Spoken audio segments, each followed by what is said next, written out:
L'étymologie du mot libre remonte au latin liber, qui signifie sans entrave ou indépendant. J'aime aussi, mais attention, ça c'est pas de la science, c'est une fantaisie de ma part.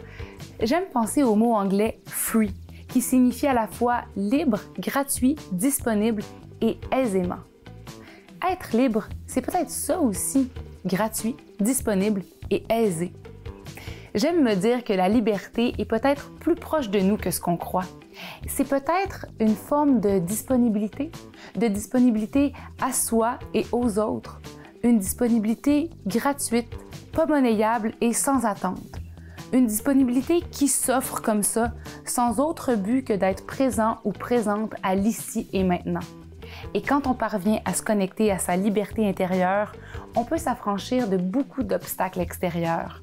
Et je pense que c'est précisément cette disponibilité au monde qui nous permet de distinguer la liberté de l'individualisme. Il y a quelque chose de fondamentalement collectif dans la liberté. Et je pense que les gens réellement libres agissent de façon à permettre et même à accroître la liberté des autres. Je me souviens que quand j'étais petite, on me disait « ta liberté s'arrête là où celle de ton voisin commence ». Ouais, c'est vrai, mais c'est un peu plat, un peu bétonné comme façon de penser, un peu trop oui, non.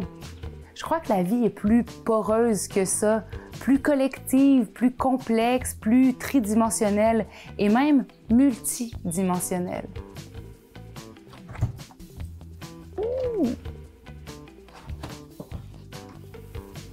Symbole par excellence d'évasion, de rêve, de voyage, de liberté. Moi, ça me fait surtout penser aux cancres qui envoient des avions en papier du fond de la classe. Mais peut-être justement que ce que ces élèves-là réclament, sans même le savoir, c'est leur liberté. Aujourd'hui, je vous invite à embarquer avec moi à bord de cet avion géant et à vous envoler à la rencontre de quelques-uns des 1001 visages de ma communauté.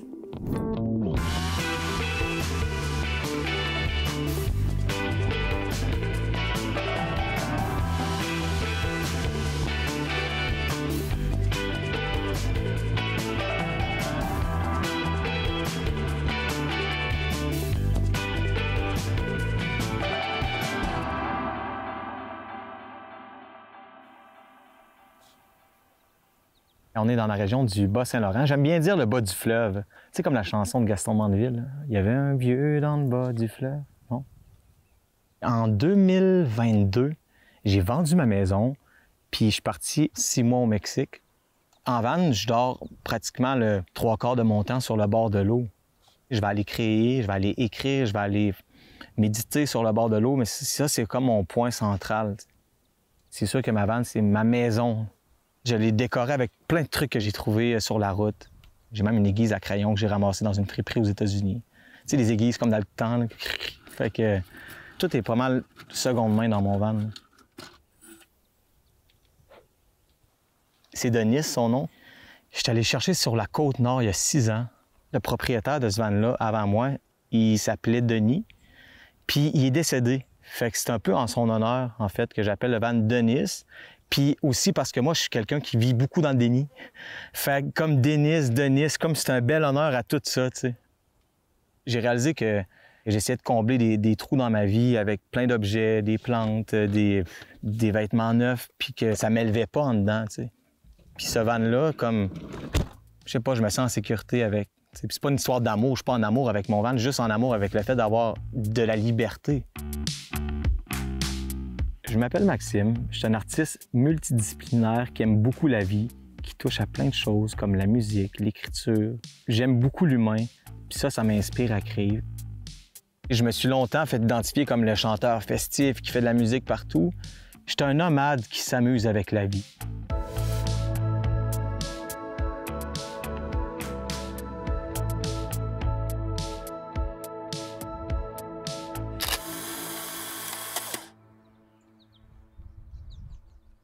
L'accident, c'était quand même un long cheminement. J'arrivais d'un spectacle, puis là, j'ai percuté une déneigeuse, je me suis cassé les vertèbres du cou. Je n'étais pas censé, en théorie, de remarcher parce que juste le fait de ne pas être quadraplégique, c'était déjà bon. Fait que c'était un peu ça, l'accident. Puis ça a été une longue période de réhabilitation. Ça fait partie de ma vie depuis presque 8 ans. J'ai beaucoup appris, il y a eu des deuils à faire. J'aime dire que c'est une belle chose qui m'est arrivée, malgré tout. Il y a une partie de mon cerveau qui a été atteinte aussi, ils appellent ça un trauma crânien sévère. Il y a eu plein de choses qu'il a fallu que je réapprenne, puis j'ai saisi cette chance-là justement pour avancer. C'est pour quelqu'un qui était censé de marcher en marchette, bien, d'un jour de décider de commencer à courir, entre le fait de commencer à marcher décemment et devenir un jour ultra-marathonien, je faisais face à de nouveaux défis à chaque matin.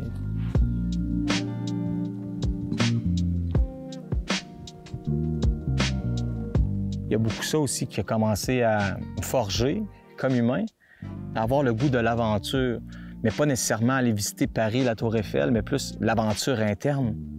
Vraiment le fond de moi-même, tu sais. Peu importe où ce que j'étais, c'est une nouvelle journée pour apprendre sur moi. Je me sens beaucoup plus en santé maintenant dans ma vie que ce que j'étais avant. Je dormais pas beaucoup, je côtoyais les bars à tous les soirs parce que c'était mon métier, tu sais. Fait que quand tu côtoies les bars, bien, il y a aussi le fait que bon, la nourriture que tu manges n'est pas toujours la meilleure, tu es sur la route. Donc, c'est un peu ça, un peu le cheminement de ma vie depuis quelques années. De passer d'un chansonnier ultra festif à un humain vivant. Maintenant, je donne des conférences, puis je partage sur mon vécu. Comment que je suis parti d'un jour d'une personne qui était dans un lit d'hôpital, qui était censée de rester là, à moi maintenant qui court des ultramarathons dans les montagnes à des 80 km. J'ai toujours pris pour acquis ce qui m'entourait, mais maintenant, je le chéris. C'est de trouver le petit bonheur. Puis mon père disait souvent ça, chaque petit bonheur devient un grand bonheur. J'ai longtemps fait des reprises de chansons, même si j'avais des chansons décrites. Fait qu'il y a toujours en dedans de moi un côté qui chérit le fait de sortir une chanson. Puis c'est exactement ce que je fais en ce moment.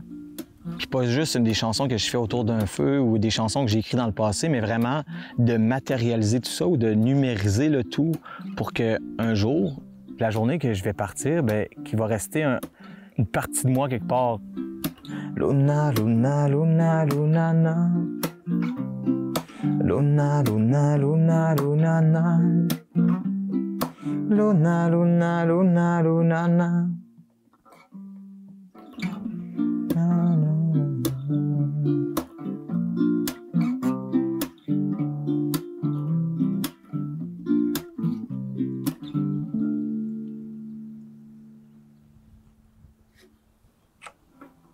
J'aime bien m'arrêter aussi des fois pour toucher qu'est-ce qu'il y a, tu sais, comme de réaliser vraiment ce que mes yeux voient, parce qu'il fut une époque, après l'accident, que j'avais les yeux croches.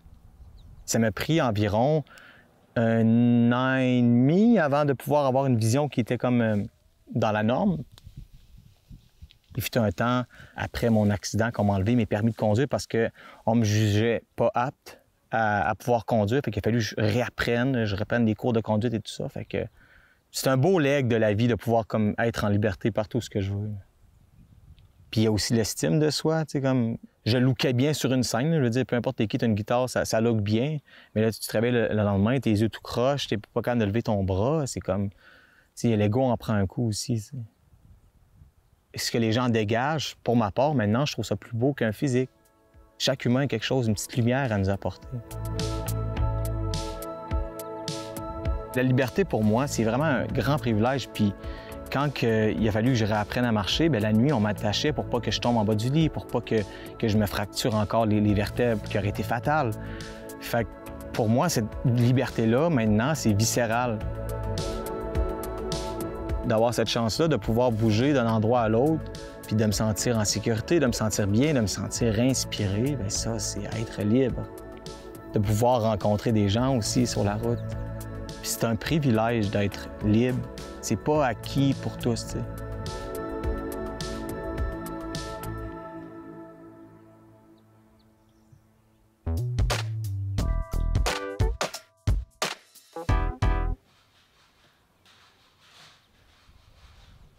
Moi, je suis né à Saint-Anne-des-Monts, mais toute ma prime jeunesse, ça s'est passé à Rivière-Claude. Si on a la chance d'avoir une plage en sable, je ramasse des billots, des arbres en bois flotté. Comme Mystique ici, par exemple, juste la forme de ce bois-là m'a emmené dans cette direction-là. Quand j'étais à Montréal, j'avais une petite galerie d'art, là. Ça s'appelait la Galerie Mille Azur. Mais je ne pouvais pas concilier mon travail qui comblait mon besoin économique et l'art. Fait que moi, j'ai tout vendu, puis j'ai dit, je vais vivre de mon art. Fait que j'ai laissé mon emploi. Puis, bon, c'est sûr que j'ai manqué mourir de faim, là, parce que tu recommences pas à zéro quand tu es dans une petite région comme ça. Mais finalement, bon, c'est ça, le temps a passé, puis je suis heureux dans ce que je fais. Je m'appelle Claude Rioux, je suis artiste multidisciplinaire. Je vis à Rivière-à-Claude, Claude de Rivière-à-Claude. Il y a de l'art en Gaspésie, puis ici, c'est le paradis.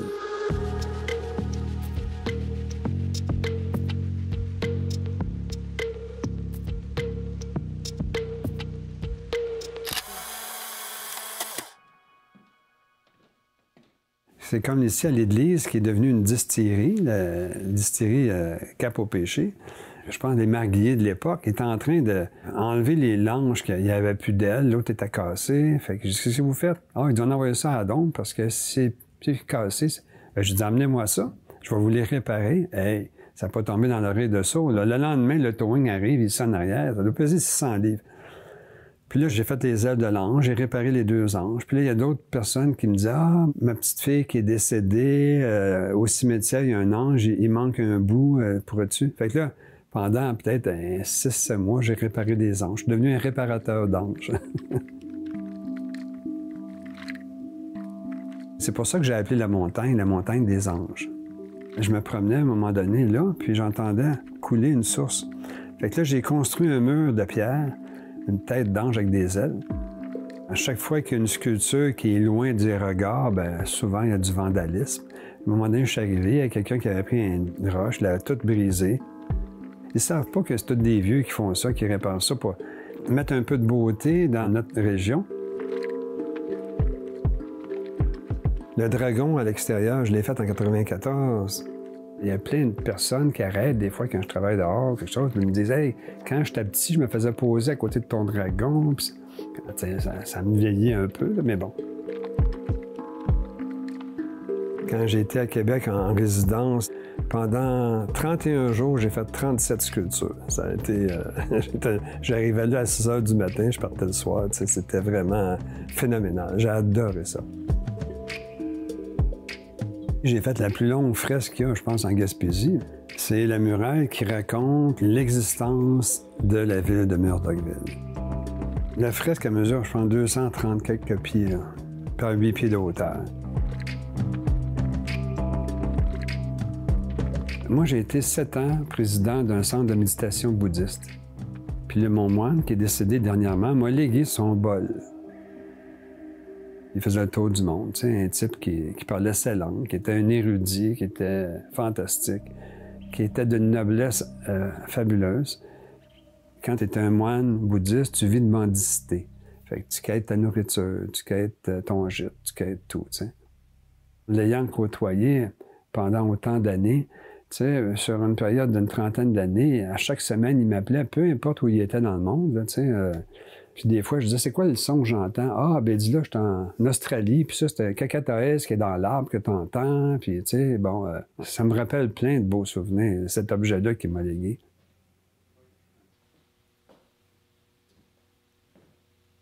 Je suis cybermentor pour un organisme qui s'appelle Académo. Les étudiants m'écrivent, « Monsieur, est-ce que c'est vrai qu'on meurt de faim quand on est artiste en art visuel? » Fait que j'essaie de ne pas les décourager, puis plutôt de les encourager pour aller vers leur passion, parce que c'est peut-être difficile, mais quand on prend ça comme un métier, puis si on fait 5, 6, 7 heures par jour dans quelque chose qu'on aime, bien, éventuellement, ça fleurit.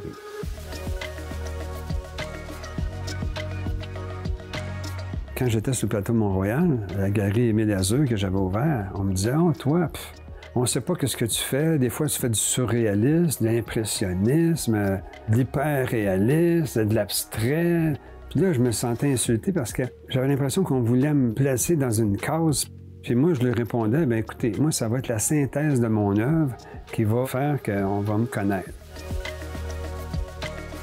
Je suis libre parce que si j'ai envie de faire de la sculpture aujourd'hui, j'en fais. Si je veux faire de la sculpture sur bois, j'en fais. Tout m'inspire, je dirais. Moi, la vie est inspirante. D'avoir l'idée, c'est une grâce déjà. Avoir l'énergie pour la réaliser, ça avec. C'est une liberté d'être en mesure d'avoir tout ça. Je pense que je suis un élu, à quelque part, dans ce sens-là. Parce que j'ai encore l'enthousiasme de le faire, tu sais.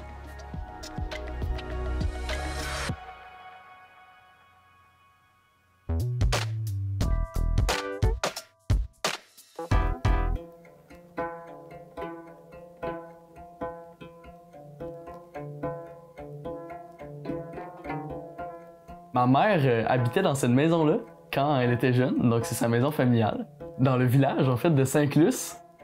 Depuis que je suis jeune, presque tout le temps dans la maison, on entend une petite mélodie dans le fond de nos oreilles, là. Il y a toujours quelqu'un qui joue de la musique, toute ma famille en joue en fait, là. Mon champ d'études, c'est le théâtre. J'étudie au cégep de Rimouski en arts lettres communication option théâtre. Ce que j'aime beaucoup de l'art en général, c'est le fait que je peux exprimer des choses qui sont plus difficiles à expliquer sans l'outil qu'est l'art. C'est tellement satisfaisant à créer, je trouve, là. Je m'appelle Maxence Petit-Beauchesne, j'aime les arts, la culture et le plein air.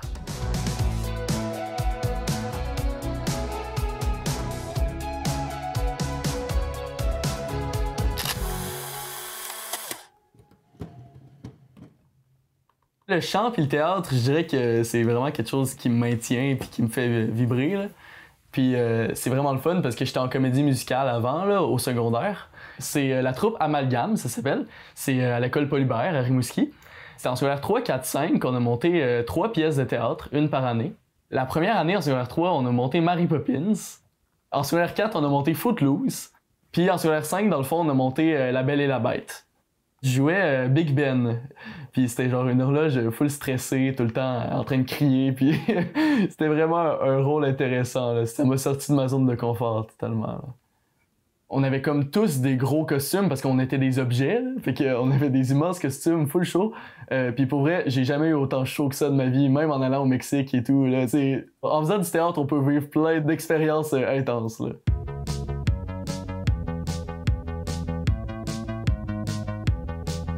En plein air, j'adore le ski. J'aime la randonnée. J'aime aussi me baigner dans l'eau froide donc, et dans l'eau tiède aussi, mais c'est encore plus le fun dans l'eau froide. Donc, j'habite en face du fleuve. Je me réveille souvent le matin puis je me dis « Ah, ben la marée est haute, je peux aller me baigner. » Puis ça commence vraiment bien la journée, là. J'étais allé me baigner aussi quelques autres fois avec ma petite sœur. L'année passée, j'ai eu un frère italien. Il y avait un gars qui venait de l'Italie, qui faisait un échange étudiant. Fait que là, ben, pendant quelques mois, il est venu habiter chez nous. On a vraiment eu du fun avec lui, puis lui, c'était un adepte complètement des bains de glace, là. Il prenait un bac de recyclage bleu, il mettait de l'eau dedans, puis il cassait la glace, puis il se baignait dedans pendant tout l'hiver, à chaque jour. Avoir ce lien-là avec quelqu'un qui adore la baignade glacée, ça m'a donné envie d'en faire encore plus, là. C'est vraiment le fun.